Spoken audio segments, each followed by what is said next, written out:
সকলকে আমার আনন্দিত জয়গুরু।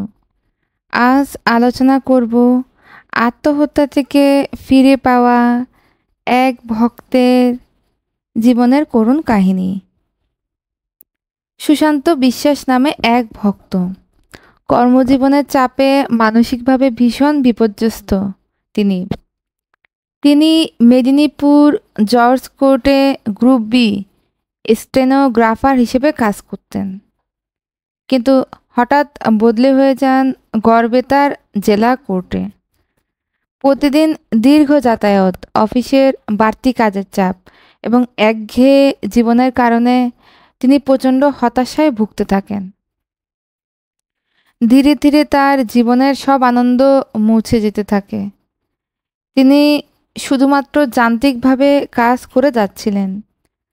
কর্মব্যস্ততার কারণে এতটাই ক্লান্ত হয়ে পড়েন যে জীবনের প্রতি আগ্রহ হারিয়ে ফেলেন। এক সময় এই দুঃসহ পরিস্থিতি থেকে মুক্তি পেতে তিনি চরম সিদ্ধান্ত নেন আত্মহত্যার। 2024 সালের 16ই জানুয়ারি অফিস থেকে বেরিয়ে তিনি রেল লাইনের দিকে হাঁটতে শুরু করেন। তিনি জানতেন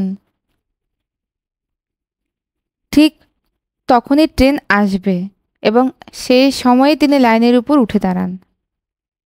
যখন ট্রেন স্টেশনে প্রবেশ করেছিল তখন গতি কম থাকলেও বিশাল যান্ত্রিক দানবের ধাক্কায় তিনি দূরে ছিটকে পড়েন। মুহূর্তের মধ্যে জ্ঞান হারিয়ে ফেলেন। কিছুক্ষণ পর যখন চোখ খুললেন, দেখলেন তার বাম পা হাঁটুর নিচ থেকে বিচ্ছিন্ন হয়ে পড়ে আছে। এরপর আবার অজ্ঞান হয়ে যান। পরে জ্ঞান ফিরলে তিনি বুঝতে পারেন এক জিআরপি অফিসার তাকে কোলে করে হাসপাতালে নিয়ে যাচ্ছেন। মেদিনীপুর মেডিকেল কলেজ হাসপাতালে চিকিৎসাধীন অবস্থায় তার ছেলে ঘটনাটি শ্রী শ্রী আচার্যদেবের শ্রীচরণে নিবেদন করেন। আচার্যদেব তখনই নির্দেশ দেন যে তিনি যেন ভয় না পান, সব কিছুই ঠিক হয়ে যাবে। তিনি ডাক্তার স্বরূপ চক্রবর্তীর উপর সমস্ত দায়িত্ব অর্পণ করেন।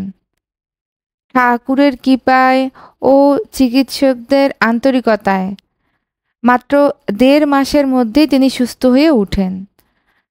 এরপর হাসপাতাল থেকে তিনি দ্রুত বাড়ি ফিরে যান। আচার্যদেবের নির্দেশ অনুযায়ী তার জন্য উন্নত মানের কৃত্রিম পা সংগ্রহ করা হয়। এক এনজিওর মাধ্যমে জয়পুর থেকে সর্বোত্তম মানের কৃত্রিম পা আনা হয় এবং সফল অস্ত্রোপচারের মাধ্যমে তা সংযোজন করা হয়। এই দুর্ঘটনার পরও তিনি চাকরিতে বদলির জন্য বহু চেষ্টা করেন, কিন্তু সফলতা পাননি। অবশেষে কৃত্রিম পা সংযোজনের পর আচার্যদেবের আশীর্বাদে তার বদলি হয় এবং তিনি পুনরায় মেদিনীপুর জর্জ কোর্টে ফিরে আসেন। এরপর তিনি নিজের ভাড়া বাড়ি ছেড়ে একটি ফ্ল্যাট কেনার সুযোগও পান। এই অভিজ্ঞতার মাধ্যমে তিনি উপলব্ধি করেন যে গুরুদেবের প্রতি গভীর বিশ্বাস ও আশ্রয় প্রকৃত রক্ষাকবচ। তার স্ত্রী সবসময় ঠাকুরের প্রতি অপরিসীম আস্থা রাখতেন এবং সেই বিশ্বাসই শেষ পর্যন্ত তাদের রক্ষা করেছে।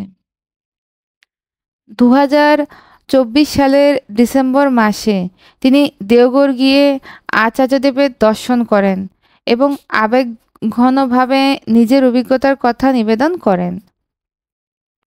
আচার্যদেব গভীর মনোযোগ দিয়ে তার সব কথা শোনেন এবং তাকে আদেশ দেন সব কিছু লিখে রাখার জন্য।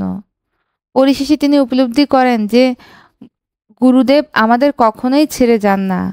আমরা যখন ভুল সিদ্ধান্ত নিতে গিয়েও ব্যর্থ হই, তখনও তিনি আমাদের আগলে রাখেন। এই ঘটনার মধ্যে দিয়ে তিনি নতুনভাবে করুণা ও কৃপা অনুভব করেন, তার প্রতি অগাধ বিশ্বাস স্থাপন করেন। এই কাহিনী আমাদের শিক্ষা দেয় যে কঠিন সময়ে বিশ্বাস ও ভক্তি আমাদের রক্ষা করে। শ্রী ঠাকুরের প্রতি আস্থা রাখলে আমাদের কখনোই হতাশ হতে দেন না। সকলকে আমার আনন্দিত জয়গুরু।